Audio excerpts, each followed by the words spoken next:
Salut à tous, c'est Saran, j'espère que vous allez bien. On se retrouve cette semaine pour un VG comme tous les dimanches. Aujourd'hui, on a trouvé vraiment des trucs très cool. Vous allez voir ça, pas mal de jeux vidéo, du retour aussi à Led Zeppelin, ça fait très plaisir, et du jeu de société, et vous savez qu'on adore ça.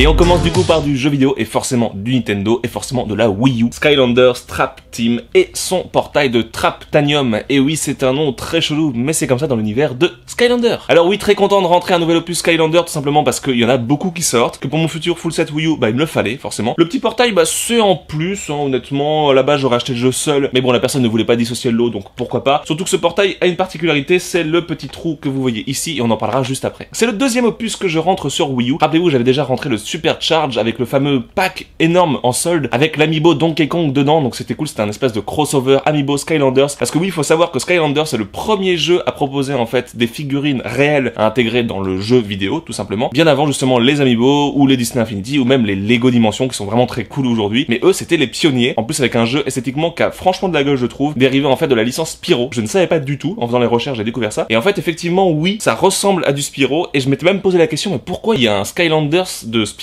du coup, et en fait du coup j'ai compris pourquoi. Je vais pas vous faire un pitch sur le scénario de cet opus parce que j'ai pas du tout fait les autres Skylanders, donc quand je lis les résumés je ne comprends absolument rien, mais en tout cas ce qu'il faut savoir c'est qu'au niveau gameplay la nouveauté de cet opus c'est qu'on peut incarner les boss qu'on combat grâce en fait à ce portail où on peut mettre des pièges dans ce petit trou dont je vous parlais tout à l'heure, et ça permet du coup de capturer les boss, ce qui est plutôt cool apparemment. En plus ils sont très bien designés, il y a pas mal de caméos et tout, donc c'est plutôt cool. Et la nouveauté aussi ce sont des nouveaux Skylanders hyper puissants qui représentent en fait les 8 éléments terrestres dans l'univers de Skylanders, donc ça va être l'eau, le feu, la terre, tout ça, plus d'autres trucs un peu bizarres. Et la carotte comme d'habitude dans Skylanders c'est qu'il faut acheter les 8 Skylanders des éléments qui sont à mon avis en plus plutôt chers parce qu'ils sont vraiment très stylés esthétiquement, ils sont plus gros et tout, pour pouvoir finir en fait le jeu à 100%. Faut savoir qu'il nous reste encore 4 opus à choper sur Wii U parce que oui, ils en sortent un tous les ans environ, c'est comme les FIFA et tout. Donc du coup, ça en fait beaucoup. Moi, je recherche que les jeux, pas forcément les packs. Quoique les packs restent de magnifiques objets de collection, ne serait-ce que pour leur esthétique, le pack Amiibo est juste magnifique, et également certaines figurines qui sont vraiment très belles. Bon, clairement, c'est pas une licence qui nous attire vraiment à la base, pas du tout. Moi, j'aime bien l'esthétique, c'est tout, quoi, vous l'avez compris. Donc c'est pas forcément des jeux qu'on fera. Je sais qu'il y a pas mal de gens qui regardent les comptes du vide-grenier et tout, qui se demandent, mais en fait, les collectionneurs, ils font les jeux ou pas, ou c'est juste pour se la péter et avoir beaucoup de jeux. Là, en l'occurrence, c'est pas pour se la péter, mais c'est pour le full set. Alors, je sais pas le full set de tout, mais c'est la Wii U qui m'intéresse, donc je me permets sur ces jeux-là de les acheter, malgré que je les fasse jamais. J'essaie de les avoir à des bons prix. Là, en l'occurrence, c'était un petit peu cher, mais bon, c'est du jeu de Wii U. C'était 10 € à la base, le portail plus le jeu, impossible de dissocier, comme je vous l'ai dit. Donc, je me suis permis une petite négociation. Je trouve que c'est normal, vu que c'est un titre très courant. J'ai réussi à avoir les deux pour 7 €, ce qui je trouve est un bon prix quand même. Surtout que le jeu est complet avec le code online pas gratté. Maintenant, ça va devenir un petit peu le truc classe d'avoir des codes online pas grattés, même si ça sert plus à rien. Et donc, rentrer un nouvel opus sur la Wii U, je suis toujours content, quoi qu'il arrive, parce que la Wii U, c'est pas courant quand même en vide-grenier. Moi aussi, je vais vous présenter un jeu avec des figurines dedans, mais là, il s'agit d'un jeu de société. Et c'est en plus un jeu de société de ma licence préférée. Et oui, Batman Begins Shadow Assault, ou La Ligue des Assassins en français, ou Angriff der Schattenliga en allemand, même si j'ai pas du tout l'accent allemand et je sais même pas lire l'allemand. Alors c'est la première fois que je vois un jeu comme ça, j'avais jamais vu ce jeu auparavant, j'étais jamais tombée dessus par hasard en vide-grenier. Et en fait, ce qui nous a attiré quand on l'a vu, c'est les petits pions qu'on voit là dans la fenêtre. En fait, c'est des petits Batman, un peu comme Christian Bale du coup dans les Batman Begins, enfin les Batman de Nolan, pour ceux qui disent que DC ne savent pas faire de films. Les Nolan, les gars, les Nolan. Bref, il y a 4 pions comme je vous ai dit avec des Batman qui sont dans des positions différentes en fait. Il est en mode un peu genre il dit waouh, en mode il attaque. Et du coup, on a vu que c'était un espèce de jeu stratégique en fait. Vous avez des dés avec différentes attaques, je pense. Enfin, il y a Batarang, il y a une tête de ninja, il y a un shuriken, voilà, donc c'est un peu pour que le ninja il attaque. Vous avez un dé et vous avez des petits pions de ninja partout comme ça. Et donc en fait, en se renseignant un petit peu sur le jeu, même s'il n'y a pas énormément d'infos parce que ce jeu est très peu connu. En tout cas, j'ai pas du tout trouvé d'informations sur internet qui détaillaient vraiment le jeu ou des avis et tout ça. Mais j'ai compris en fait qu'il y avait quelqu'un qui jouait du coup Ra's al Ghul avec son armée de ninja et l'autre jouait Batu. Donc moi forcément j'ai joué Batu, il n'y a pas le choix. Si n'importe qui vient chez moi, je joue Batu. Alors c'est parce que c'est de 2 à 5 joueurs, mais il y a que 2 teams, donc c'est un peu bizarre de jouer à 5. Je comprends pas trop en fait. À part si chacun joue un ninja, bah non ça marche pas, c'est chelou. C'est chelou. Ah, ou ça peut donner du coup des gameplays asymétriques et ça peut être sympa. Voilà, bon bah si je trouve 4 autres amis, on testera ça et on vous redira ça du coup.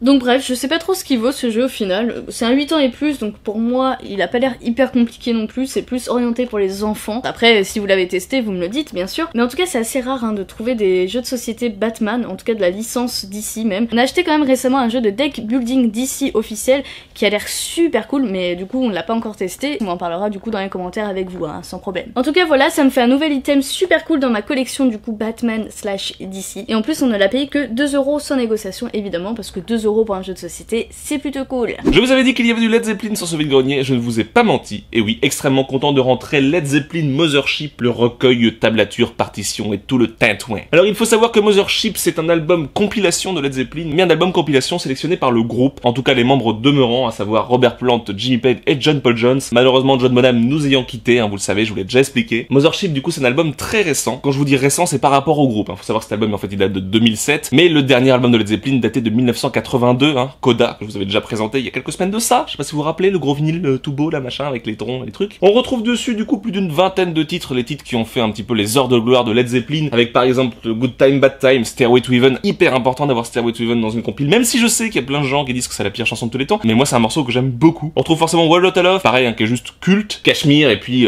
Dead and Confused avec la fameuse ligne de basse mythique.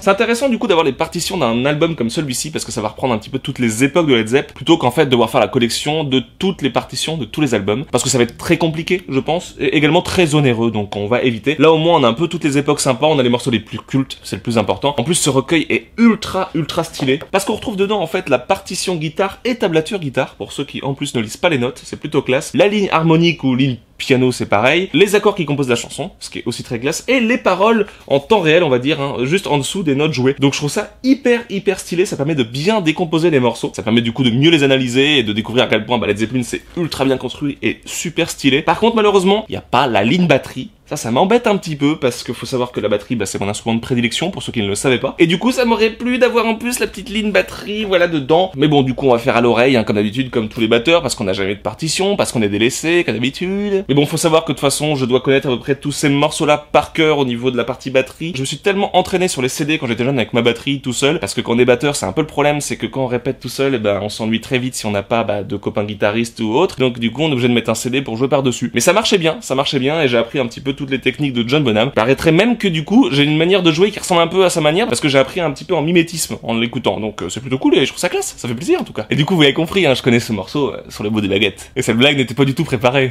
Très content de rentrer forcément un nouvel objet Led Zeppelin dans la collection, ça me fait plaisir. D'habitude on trouve rien en Led Zepp, je trouve jamais rien, et là ça fait plusieurs semaines de suite qu'on trouve du Led Zepp. Quand du coup le prochain item quoi, je sais pas moi, genre des baguettes dédicacées par John Bonham ou je sais pas les cheveux de Robert Plant, un truc classe quoi, un truc vraiment collector de Led Zepp quoi. Faut savoir que les partitions c'est très cher à la base, je sais pas si vous êtes un peu au courant, si vous êtes musicien, je sais que certains si, que par exemple les imprimeurs n'ont pas le droit de photocopier les partitions. C'est un peu comme les bouquins, mais c'est encore plus taxé, c'est super compliqué et très strict en fait. Et du coup, on voit à l'intérieur que c'était vendu à la base 31,50 €. Et ouais, c'est à peu près le prix de ce genre de bouquin partition, c'est assez cher. Le vendeur en voulait 10 €. J'ai réussi après une petite négociation des familles parce que ça me faisait chier de mettre 10 € comme ça à le descendre à 8. Alors pour certains, vous allez peut-être vous dire que c'est un peu cher pour un bouquin. C'est un item Led Zeppelin et je ne peux pas laisser passer un item de mon groupe préféré en VG. C'est même pas la peine. Même si ça avait été très cher, je l'aurais acheté, je pense. Je suis un peu un pigeon. Sans transition, on repasse à du jeu vidéo et je vais vous présenter un lot super cool, vous allez voir. Je commence par Shell Shock Nam 67, un TPS du coup qui se déroule pendant la guerre du Vietnam, voilà, d'où son nom en fait, Nam 67 pour Vietnam 1967, l'apogée de la guerre, Apocalypse Now avec les hélicoptères devant un coucher de soleil sur une musique épique, tout ça tu connais, voilà, c'est la classe. Et petite précision, Shell Shock du coup derrière, ils nous disent que ça veut dire psychose traumatique, syndrome commotionnel. Voilà, vous vous coucherez moins bête. Alors c'est pas une révolution dans le genre, hein, ça reste un jeu de guerre typique en TPS quoi, mais ce qui est cool en fait dans ce jeu c'est l'ambiance sonore, parce que ouais, comme ça se passe au Vietnam, il y a des bruits de jungle et tout, et apparemment c'est assez immersif, donc c'est plutôt cool. Et sachant que le sound design dans un jeu c'est très important, au-delà des graphismes en fait, ça permet du coup aux joueurs d'être vraiment à fond dedans, c'est ce qui fait qu'un jeu marche bien. En tout cas moi je pense ça, et Sarah n'y est d'accord, il m'a dit. Oui. Bon, le jeu a quand même un petit défaut, il se joue qu'en solo. Alors c'est un défaut oui et non. Moi j'aime bien jouer à deux en général parce que bah je vis pas toute seule. En même temps, vu qu'on a la VR maintenant, bah Sarah n'y passe son temps à jouer à la VR et moi du coup bah je me fais chier. Donc faut bien que j'ai des jeux à faire comme ça qui sont super cool, en mode guerre et tout bourrin comme je les aime, parce que oui j'adore les jeux de guerre. Je sais, entre les jeux de bagnole, les jeux de guerre, les films de mafia, oui je suis un peu la Michelle Rodriguez des vide-greniers, hein, je sais. Et ce jeu est bien sûr complet. Le deuxième jeu de solo, c'est Ace Combat Squadron Leader. C'est pas la première fois qu'on vous présente à Ace Combat. Rappelez-vous, Alès vous en a déjà présenté parce qu'il adore les avions. Sauf que là, bah c'est pas lui qui l'a acheté parce que Alès il vient plus faire les VG avec nous, ou soit quand il en fait, il les fait avec Nono, il nous le dit même pas, et du coup bah il est même pas là. Voilà, prout, tant pis pour toi Alès. Bon je rigole, hein, moi aussi j'aime bien les jeux d'avion, Sarah aussi il aime bien les jeux d'avion, surtout que là les Ace Combat ils sont super cool parce qu'en fait ce sont des jeux de simulation aérienne forcément, mais plus orientés arcade, et du coup c'est très facile à prendre en main contrairement à un flight simulator qui est juste impossible. Genre moi perso j'ai jamais réussi à faire décoller un avion parce que je suis très nulle. Là en l'occurrence c'est le numéro 5 des Ace Combat, ce n'est pas précisé, mais en me renseignant du coup j'ai appris ça, et j'ai appris aussi que c'était considéré comme le meilleur des Ace Combat, donc c'est super cool du coup de le rentrer au hasard un peu du coup, mais bon c'est le destin on va dire. Alors pourquoi celui-ci est considéré comme le meilleur alors que les Ace Combat sont à peu près tous les mêmes? En parlant principe de jeu en fait c'est toujours on pilote des avions de chasse réels ou imaginaires et on effectue des missions du coup pour abattre l'ennemi. Après ça se déroule à des époques différentes avec des ennemis différents, voilà. Là je crois que c'est en pleine guerre froide, donc c'est cool comme époque, j'aime bien. Mais ce qui le distingue surtout c'est les améliorations graphiques et musicales. Je pense que pour de la PS2 il doit vraiment être beau pour qu'on dise ça sur lui, hein, je pense. Bon, en tout cas j'ai hâte de le tester pour ça. Bon par contre il a le même défaut que Shell Shock NAM 67, il n'y a pas de mode multijoueur, et c'est le seul du coup des Ace Combat qui a pas le mode multijoueur. C'est assez dingue qu'il soit à la fois le meilleur, mais par contre qu'il y a un gros handicap par rapport aux autres. Donc encore une fois très contente de rentrer ce jeu dans la collection, il est en plus complet évidemment. Et j'ai bien sûr gardé le meilleur pour la fin avec The Witcher 2 Assassins of Kings sur PC, mais en édition collector, s'il vous plaît. Vous vous dites sûrement, mais ils achètent jamais de jeux PC d'ailleurs, c'est dingue ça. Mais pourquoi? Et bah tout simplement parce qu'on n'a pas de place. C'est pour ça, on a fait un choix, on s'est dit, on préfère collectionner sur console plutôt que sur PC, parce que sur PC, on a Steam, tout simplement. Steam c'est communautaire, Steam c'est pas cher. Autant les avoir en démat tranquillou, Sarah il a plus de 300 jeux. Je peux vous dire qu'avoir 300 jeux PC dans l'appart, c'est juste pas possible. Bon, j'ai dit édition collector, mais plus exactement, c'est une édition premium. Parce qu'il y a bien une édition collector, mais là, c'est la plus petite. Mais bon, quand même, l'édition premium, elle contient le jeu, hein, forcément. Un DVD bonus avec le CD de la BO du jeu. Le petit guide du jeu, je dis petit parce qu'il est tout petit en taille, mais il est quand même bien épais, hein, donc c'est bien utile ça quand même. Hein. Des petits papercraft, ça c'est super cool. Là on voit des boobs, je sais pas si vous voyez, et c'est assez drôle. Là du coup on a Gérald de Rive qui est très beau avec sa grosse bouche là. Du coup on voit que le dessin est complètement différent du jeu. C'est vraiment un style particulier et je trouve ça trop chouette. Nous avons ensuite une petite pièce maudite avec son petit guide d'utilisation cacheté, donc on va pas le décacheter. On va le laisser comme ça. Et de toute façon, j'ai pas envie d'utiliser une pièce maudite, hein. J'ai personne à maudire, je suis gentille moi. Et enfin, la carte du jeu, voilà, qui a l'air très belle. Je vais pas la déplier parce que je sais pas replier les cartes, voilà. Pour la version collector, elle, il y avait quelques goodies en plus. Il y avait genre la figurine de la tête de Gérald de Rive, que je trouve pas hyper ouf, et en plus c'est très bizarre d'avoir une tête d'un personnage. Bon après c'est un choix. Il y avait aussi des dés, des cartes à jouer, bref des trucs assez cool. Mais ce qu'il y avait surtout d'intéressant, c'était l'artbook en très grande taille, et ça je regrette un peu de pas être tombée du coup sur cette version là. Pour revenir au jeu en lui-même, c'est un action RPG qui se passe dans un univers médiéval fantastique, donc c'est plutôt cool, c'est un univers qui attire beaucoup Saran, sauf que comme c'est un babtou fragile, il trouve ça trop dur, et du coup il y arrive pas et il a pas fini le jeu du tout. Bon bah du coup trouver une version comme ça donne envie de le tester, hein, forcément, de commencer quand même par le premier parce que je pense qu'ils se suivent, hein, d'après ce que j'ai compris. Et c'est là où Steam va être intéressant parce que du coup acheter le premier en démat, ça va coûter que dalle, donc du coup ça permettra de le faire tranquillou et après passer sur celui-là. Sachant que ce petit lot nous l'avons payé à un prix vraiment très cool car les jeux étaient annoncés à 1€. Voilà, donc 1€ les jeux de PS2. C'est cool, hein, déjà, franchement c'est un très bon prix. Une édition premium d'un jeu comme The Witcher 2 à 1€, et bah forcément ça fait plaisir. C'est un peu le coup de fusil, hein, de ce vide-grenier. Je suis très contente. J'espère avoir la chance de tomber sur d'autres éditions collector de jeux très cool comme ça. Et en plus, bah au moins ça va me motiver à le faire parce que ça a l'air vraiment très cool comme jeu ça. Hein. Et je finis avec un lot Nintendo. Hein, forcément ça me fait très plaisir. 3 jeux payés 22€. Alors c'est pas 22€ le jeu, hein, c'est 22€ les 3 jeux. C'est déjà assez cher comme ça, calmez-vous. Alors c'est assez cher, mais ça a été acheté sur le stand d'un revendeur. Je sais c'est pas bien, faut pas trop participer à ça parce que c'est des mecs qui chinent à notre place pour après revendre plus cher. Mais pour le coup c'était des titres vraiment cool, vous allez le voir. Et puis 22€ après petite négociation. Donc franchement ça va, on est content. On commence par Inazuma Eleven Go Ombre. Un nouveau Inazuma Eleven dans la collection après les 72 000 Inazuma Eleven qu'on a déjà. Alors c'est très compliqué Inazuma Eleven, hein. Il y en a 72 qui sortent, c'est comme les Pokémon. On vous a déjà expliqué tout ça, je vous ai déjà présenté au moins 3-4 je pense Inazuma Eleven depuis le nouveau format, donc je pense que vous avez compris que ce sont des RPG de foot et compagnie tout ça. Inazuma Eleven Go étant la suite en fait des Inazuma Eleven, la suite de l'histoire. Alors quand j'ai vu Go, je me suis dit mais ça y est, je vais pouvoir capturer des joueurs de foot dans la vraie vie comme Pokémon Go. Et bien que nenni, c'est un Inazuma Eleven classique en fait, c'est la suite, mais c'est exactement le même principe de jeu, voilà. Alors ce qui fait la force de ces titres, on vous l'a déjà dit, vous le savez, mais c'est l'histoire, la narration, tout ça qui est juste exceptionnel, les personnages également, et le chara design que je trouve vraiment stylé. C'est déjà à voir quoi qu'il arrive, et là, il était annoncé à 10 €, ce qui je trouve est un très bon prix pour un des derniers Inazuma Eleven. Donc bah on a craqué, on s'est dit allez un nouveau, complet, bah ça fait plaisir, et puis on le trouve jamais en occasion et tout, donc voilà. Le deuxième jeu de solo est aussi un jeu 3DS, il s'agit de Naruto Powerful Shippuden. Ça fait extrêmement plaisir de rentrer un nouveau Naruto Shippuden dans la collection. Alors là, c'est différent, hein, c'est pas Naruto Shippuden tout court. On vous en a déjà présenté 30 000, vous savez ce que c'est, le principe, c'est des jeux de combat, tout ça, et là non, c'est un jeu d'action-aventure, c'est la classe. Alors oui, c'est pas le même gameplay du tout, mais en même temps, c'est pas du tout CyberConnect qui développe cette licence, donc bah du coup, c'est forcément du renouveau. Ça fait en plus super longtemps qu'il nous attire ce jeu, hein, ne serait-ce que pour la jaquette qui est juste kawaii. On voit qu'on peut incarner Naruto forcément, et puis Rock Lee, qui est un personnage trop cool, un personnage qui a même eu le droit à son spin-off tellement il est cool, et c'est d'ailleurs grâce à ce spin-off qu'en fait ce jeu est sorti par la suite. C'est la réunification des deux héros qui sont trop chou et trop kawaii. Le jeu a l'air d'être plutôt pour un public enfantin, hein, quand on voit la couverture, malgré que ce soit un 12 ans et plus, hein, quand même, hein, attention. Hein. Mais il a l'air truffé d'humour, vraiment, en plus, il a l'air d'être magnifique, c'est un jeu en 2D, cette fois-ci, pas en 3D, donc c'est plutôt cool. Ça a l'air d'être blindé d'humour japonais, what the fuck, donc forcément ça va nous plaire, même si le jeu est assez léger, assez facile, ça peut être un jeu vraiment cool pour se détendre, pas se prendre la tête et au contraire se taper une bonne dose d'humour bien what the fuck japonais. Et faut savoir du coup que ce jeu était annoncé à 8 €, ça faisait longtemps qu'on le voyait sur des stands de revendeurs, hein, malheureusement que là-bas, et il était beaucoup plus cher d'habitude. Là en plus il est complet avec en plus une notice de Narnia DS en plus dedans, je ne sais pas du tout pourquoi, ça n'a aucun rapport, mais en tout cas ça fait une petite notice pour Narnia, un jeu qu'on aura sûrement jamais, mais c'est pas grave. Et donc rentrer un jeu 3DS à ce prix-là, même 8 €, bah je trouve que ça reste une très bonne affaire pour un titre bah, de cette qualité. Hein. Et donc je termine ce lot, alors que c'est déjà le lot de la fin, donc je termine la terminaison de la fin par un jeu Wii. Et c'est Star Trek Conquest, ça me fait tellement plaisir de rentrer un jeu Star Trek dans la collection. Je suis un gros fan de cette saga. Les films de J.J. Abrams, je sais, ça fait polémique, mais j'adore. Les séries, bah toutes les séries en fait. J'ai pas vu la dernière sur Netflix, il paraît qu'elle est très cool, donc conseillez-la moi, dites-moi de la regarder. Hein. Et forcément aussi les jeux qui sont tirés de la licence. J'aime en fait tout cet univers, j'adore les personnages qui sont développés dans la saga. Je n'ai pas encore testé l'opus VR, parce qu'il paraît qu'il est cool, on est à bord de l'Enterprise et on fait des missions. Ça divise vachement aussi, il y a des gens qui disent que c'est génial, d'autres pas, donc faudrait que je me le teste, parce que ça peut être vraiment cool d'être dans un cockpit comme ça, et puis de voir tout l'équipage autour, de leur donner des ordres, d'être le capitaine et tout ça.